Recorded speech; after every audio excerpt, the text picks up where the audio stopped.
ఏరా అబ్బాయి ఎట్లా ఏంది మందలా సూపర్ ఉన్నాను బాబాయ్. ఇంకేంటి విశేషాలు? అంతా ఎలా ఉన్నారు, బాగున్నారా? అందరు బాగున్నారా? ఇవాళ నిన్ను చూస్తా అని చెప్పి మీ పిన్ వచ్చింది. చాలా రోజుల నుంచి చూడలేదంటగా. యూట్యూబ్లో వీడియోస్ చూసి ఎలా ఉన్నాడు ఏంటి బాబు అని చెప్పేసి వచ్చింది. అవునా బాబాయ్, ఎక్కడ పిన్ని?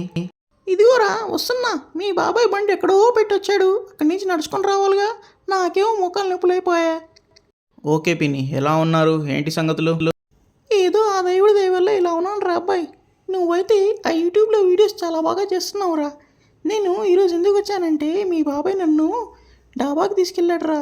అక్కడ కాజు మసాలా కర్రీ చేశాడు, సూపర్గా ఉండింది. అది నువ్వు చేసి పెడతావేమో అని చెప్పి వచ్చాను. చేసి పెడతావా? ఎందుకు చేయను పిన్ని, నీకోసం ఏమైనా చేసి పెడతాను. అలాగే బాబాయ్ కూడా మన వంటల్ని చాలా ఇష్టపడుతూ తింటాడు. సో మన వ్యూవర్స్ కూడా అలాగే చూస్తారని చెప్పి వీడియో పెడుతున్నాను. బాబాయ్, మన కూరకి మనమైతే ముందర ఒక గిన్నెలో నీళ్ళు తీసుకొని వేడి చేసుకోవాలి.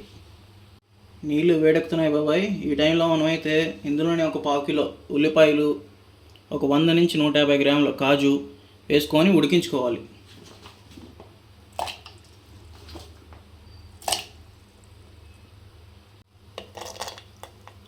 రెండు వేసుకున్నాక ఒకసారి కలిపేసి బాగా ఉడకబెట్టుకోవాలి. ఎంతసేపు ఉడకబెట్టాలంటే మన ఆనియన్స్ ఏవైతే వేసామో అవైతే ట్రాన్స్పరెంట్ కలర్ లాగా రావాలన్నమాట. అంతవరకు ఉడకబెట్టుకోవాలి మనం. చూస్తున్నావు కదా బాబాయ్, నీళ్ళు అయితే ఈ విధంగా వేడెక్కి కొత్త కొత్తలాడాలన్నమాట. అప్పుడే మన ఉల్లిపాయలు, జీడిపప్పు బాగా ఉడికిపోతాయి. సో ఇలా 2 నిమిషాలు పెట్టేసుకొని నేను చేసుకొని వడగట్టేసుకుంటాను నీళ్ళు మొత్తం.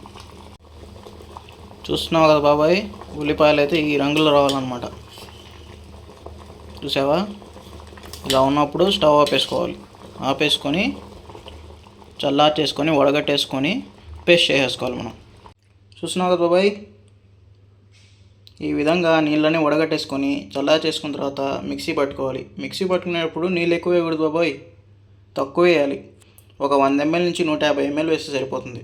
సో అలా వేసుకొని గ్రేవీలాగా బాగా పేస్ట్ చేసుకోవాలి. ఓకే బాబాయ్, మిక్సీ పట్టేసుకుంటున్నాను. ఇంకా చూస్తున్నారు కదండి, ఈ విధంగా మెత్తగా వెన్నలాగా చేసేసుకోవాలి. ఇలా ఉండాలన్నమాట పేస్ట్. ఎక్కడ కూడా బరకలు ఉండకూడదు. ఈ విధంగా మెత్తగా పేస్ట్ చేసేసుకొని పక్కన పెట్టేసుకోండి. ఆనియన్ కాజు పేస్ట్ రెడీ అయిపోయింది కదా. నెక్స్ట్ ఇప్పుడు ఇంకొక కడాయిలో 3 టేబుల్ స్పూన్ల నెయ్యి తీసుకొని కాజు అయితే ఫ్రై చేసుకోవాలి బాబాయ్.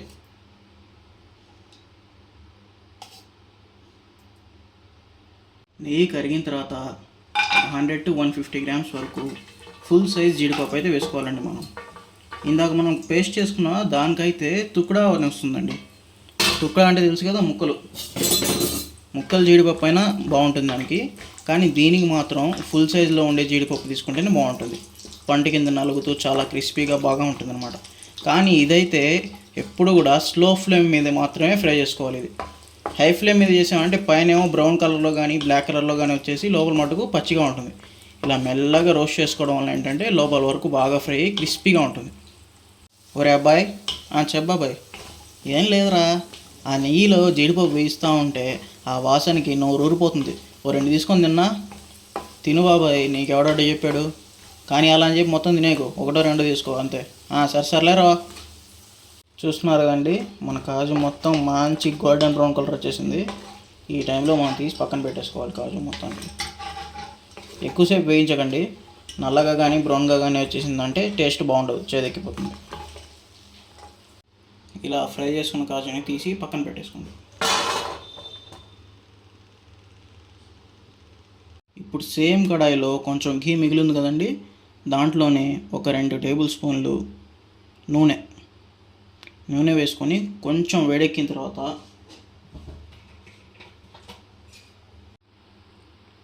ఒక స్పూను జీలకర్ర, ఒక బిర్యానీ ఆకు, 1.5 ఇంచు దాల్చిన చెక్క, 4 యాలక్కాయలు ఇవన్నీ వేసుకొని దోరగా ఫ్రై చేసుకోండి.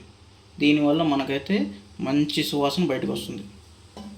దీంట్లో ఎప్పుడు కూడా ఫ్లేమ్ అనేది చాలా తక్కువలో ఉండాలండి, అది మటుకు గుర్తుపెట్టుకోండి. ఇప్పుడు ఒక 2 టేబుల్ స్పూన్ల వెల్లుల్లి బాగా సన్నగా తరుక్కుంది, అలాగే ఒక 2 పచ్చిమిరపకాయలు ఈ విధంగా సన్నగా కోసుకొని వేసుకోవాలి.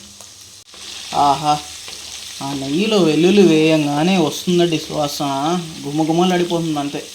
వెంటనే తినాలనిపిస్తుంది, అంత బాగుంటుంది అనమాట అది. నాకైతే చాలా ఇష్టం. మీకు ఇష్టం లేదు కింద కామెంట్ చేయండి. వెల్లుల్లి పచ్చిమిర్చి రెండు బాగా కొంచెం ఫ్రై అయిన తర్వాత ఒక 3 పెద్ద సైజు ఉల్లిపాయలు ఈ విధంగా సన్నగా చాప్ చేసుకొని వేసుకొని ఫ్రై చేసుకోవాలి. ఇది మొత్తం సిమ్ ఫ్లేమ్ మీద మాత్రమే చేసుకోవాలండి, మీడియం ఫ్లేమ్ మీద హై ఫ్లేమ్ మీద మాత్రం చేయకూడదు. వేసుకున్న తర్వాత బాగా ఈ విధంగా కలుపుకోండి. ఉల్లిపాయలు వేసుకున్న తర్వాత ఫ్లేమ్ అయితే సిమ్ నుంచి మీడియంకి మార్చుకొని బాగా గోల్డెన్ బ్రౌన్ కలర్ వచ్చేంత వరకు ఫ్రై చేసుకోండి.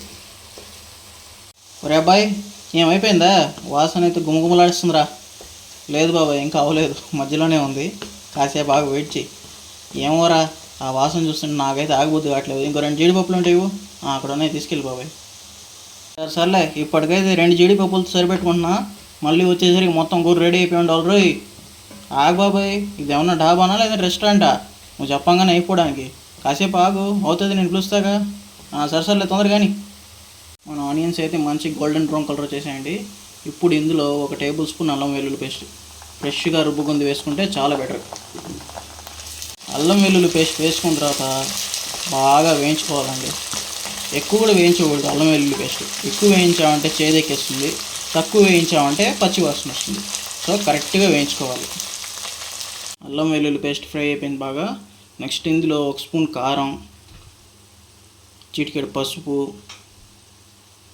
1 టీ స్పూను ధనియాల పొడి, 1 టీ స్పూను జీలకర్ర పొడి. జీలకర్రను అయితే మనం పౌడర్ చేసుకునే ముందర కొంచెం ఫ్రై చేసుకున్నామండి. ఆయిల్ గీలు ఏం వేయకుండా ఒట్టిగానే జీలకర్రను అలాగే పొడిగా ఫ్రై చేసుకొని దాని తర్వాత పౌడర్ చేసుకున్నాను నేను. వేసుకున్న తర్వాత బాగా కలిపేసుకోండి.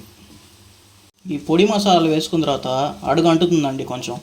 అట్లాంటి టైంలో మీరు చాలా కొంచెం నీళ్లు వేసుకొని ఫ్రై చేసుకున్నారంటే అడుగు అంటదు. ఇప్పుడు ఇందులో ఒక 3 మీడియం సైజ్ టమాటాలు వేసుకుంటున్నానండి. వేసుకొని సిమ్ ఫ్లేమ్ మీద మాత్రమే ఫ్రై చేసుకోవాలండి. హై ఫ్లేమ్ కానీ మీడియం ఫ్లేమ్ కానీ అస్సలు పెట్టనేకూడదు. టమాటాలు వేసి కలుపుకున్న తర్వాత 1 స్పూన్ ఉప్పు వేసుకొని ఒకసారి బాగా కలిపేసుకొని మూత పెట్టేసుకొని సిమ్ ఫ్లేమ్ మీద మాత్రమే 10 to 15 మినిట్స్ వరకు టమాటా మెత్తబడి బాగా మగ్గేలాగా వదిలేయాలన్నమాట. మనం మూత అయితే పెట్టుకోవాలి, అది కంపల్సరీ, లేదంటే టమాటాలు మగ్గవు మనకి.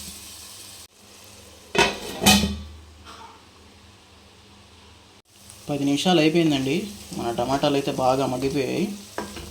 కానీ అక్కడక్కడ కొంచెం చూస్తున్నారు కదా, ఈ బిర్యానీ ఆకు కానీ ఆ మసాలాలు కానీ అక్కడక్కడ పంటికి తగులుతూ ఉంటాయండి. ఇలా ఉంటాయి. ఇలాగే అయినా చేసుకోవచ్చు, నేనైతే పర్సనల్గా ప్రిఫర్ చేయను. సో నేనైతే ఇప్పుడు దీనిని మిక్సీ పట్టేసుకొని బాగా పేస్ట్ లాగా చేసుకుంటాను అనమాట.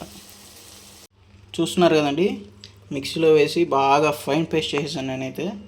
నాకైతే ఆ మసాలాలు ఎక్కడ కూడా తగిలితే ఇష్టం ఉండదు, యాలక్కాయ, దాల్చిన చెక్క, లవంగాలు అవన్నీ. సో అందుకని చెప్పి ఈ విధంగా ఫైన్ పేస్ట్ చేసుకున్నాను. ఇప్పుడు ఇందులో మనం ఇందాక ఏదైతే కాజు ఆనియన్ పేస్ట్ చేసుకున్నామో ఆ పేస్ట్ అయితే మిక్స్ చేస్తామండి. ఇందాక ఫైన్ పేస్ట్ చేసుకున్నాం కదా స్టార్టింగ్లో మనం, అదే పేస్ట్ అండి ఇది. వేసుకొని బాగా మిక్స్ చేసుకోవాలి. చూస్తున్నారు కదా, ఈ విధంగా బాగా కలిపేసుకోవాలి. చూస్తున్నారు కదండి, మన గ్రేవీ మసాలాతో కలపంగానే చూసారా ఎంత థిక్గా ఉందో. సో ఇందులోనే మనం ఒక 150 ml వరకు వాటర్ పోసేసుకోవాలండి. 150 ml అనే కాదు, కొంచెం పలచబడాలంతే. ఏదైతే గ్రేవీ వేసామో అది మొత్తం కొంచెం పలచబడిన తర్వాత దీన్ని సిమ్ ఫ్లేమ్ మీద మనం ఉడికిస్తామండి. ఎంత బాగా ఉడికిందంటే అంత బాగా టేస్ట్ వస్తుందన్నమాట. సిమ్ ఫ్లేమ్ మీద ఉడికించుకోవడానికి కొంచెం నీళ్లు వేసామంటే ఇంకొంచెం గాఢంగా అవుతుంది కదండి, థిక్గా. సో అందుకని చెప్పి ముందే నీళ్ళు వేసి పెడుతున్నాం అనమాట. 10 నిమిషాలు అయిపోయిందండి. చూస్తున్నారు కదా మన గ్రేవీ ఎంత థిక్గా అయిపోయిందో. ఆ పక్కన కూడా నేను అప్పుడప్పుడు మధ్యలో కదిలిస్తూ ఉన్నాను, లేదంటే అడగంటిపోతుంది, బాగుండదు, మసాలా మాడిపోయి. సో ఇప్పుడైతే బాగా గ్రేవీ థిక్ అయిపోయింది. 10 మినిట్స్ తర్వాత ఇప్పుడు ఇందులో కాజు వేసుకుంటున్నాను నేను. అలాగే తప్పనిసరిగా వేయాల్సిన ఇంగ్రీడియంట్ కసూరి మేతి. వేసుకునే ముందు కొంచెం నలుపుకొని వేసేసుకోవాలి. వేసుకున్న తర్వాత కలుపుకోవాలండి. కొంచెం జాగ్రత్తగా ఉండాలండి, గ్రేవీ థిక్గా ఉంది కదా, వేడి మీద బుడగలు వస్తూ పై ఎగురుతూ ఉంటుంది, వేడి వేడిగా ఉంటుంది, కొంచెం జాగ్రత్తగా ఉండండి. ఇప్పుడు దీంట్లో ఆప్షనల్ అండి, బటర్ 50 గ్రామ్స్ వరకు వేస్తున్నాను నేనైతే. ఉంటే వేసుకోండి, లేకపోయినా పర్లేదు. మన గ్రేవీ అయితే లాస్ట్ అండ్ ఫైనల్ స్టేజ్కి వచ్చేసిందండి.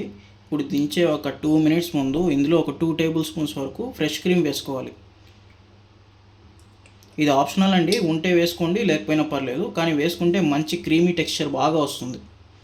అలాగే దీంతోపాటు కొత్తిమీర వేసుకోవాలి దీంట్లో. చూస్తున్నారు కదా ఎంత కలర్ఫుల్గా ఉందో. ఇప్పుడు లాస్ట్ అండ్ ఫైనల్గా ఒకసారి కలిపేసి స్టవ్ ఆపేసుకొని రోటీస్లో కానీ చపాతీస్లో కానీ తినడమే.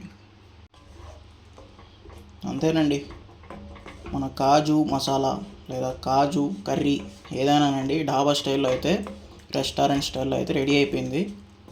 ఇక వేసుకొని తినేయడమే. చాలా చాలా టేస్టీగా ఉంటుంది. బాబాయ్ రెడీ అయిపోయింది మసాలా, వచ్చేసేయి. అయిపోయిందా? థ్యాంక్స్ రా నాయన, వస్తున్నావు. మొత్తానికి నీ ఫేవరెట్ కాజు మసాలా రెడీ అయిపోయింది బాబాయ్. ఎలా ఉంది? చూడ్డానికైతే బ్రహ్మాండంగా ఉంది రా బాయ్. తిని చెప్తా ఎలా ఉందో. ఓకే బాబాయ్, నేనైతే 100% గ్యారంటీ ఇస్తున్నాను. సూపర్ అంటే సూపర్గా ఉంటుంది, చాలా టేస్టీగా ఉంటుంది. మీరు కూడా చేసుకొని తినేసేయండి. అదండి సంగతి. చూస్తున్నారు కదా మా అబ్బాయి ఎలా చేసాడో. మీరు కూడా ఇదే విధంగా చేసేసుకోండి. యూట్యూబ్లో పెడుతున్నాడు బాగా చక్కగా. మీరందరూ కూడా హ్యాపీగా చూసుకొని సబ్స్క్రైబ్ చేసుకొని ఆ లైక్ షేరు కొట్టేసేయండి. ఏమైపోద్ది, ఏమంటారు? అంతే అంతే బాబాయ్. ఓకే, థ్యాంక్ యూ బాబాయ్. దాంట్లో ఏముందిరా అబ్బాయి, అబ్బాయి కోసం ఆ మాత్రం చెప్తే ఎందుకు బాబాయ్? అబ్బాబ్బా, ఇది తింటుంటే ఒక పాట గుర్తొస్తుంది రా అబ్బాయి. ఏంటి బాబాయ్ అది? మేఘాలలో తేలిపొమ్మన్నది తుఫానుల రేగిపొమ్మన్నది అమ్మాయితో సాగుతూ చిలిపిమది. అబ్బో పిన్ని, వెళ్ళేటప్పుడు జాగ్రత్త, బాబాయ్ మంచి జోష్లో ఉన్నాడు. అవునరా అబ్బాయి. ఈ వీడియోకి లైక్ చేసి ఛానల్ సబ్స్క్రైబ్ చేసేయండి అబ్బాయిలు. ఉంటా మరి.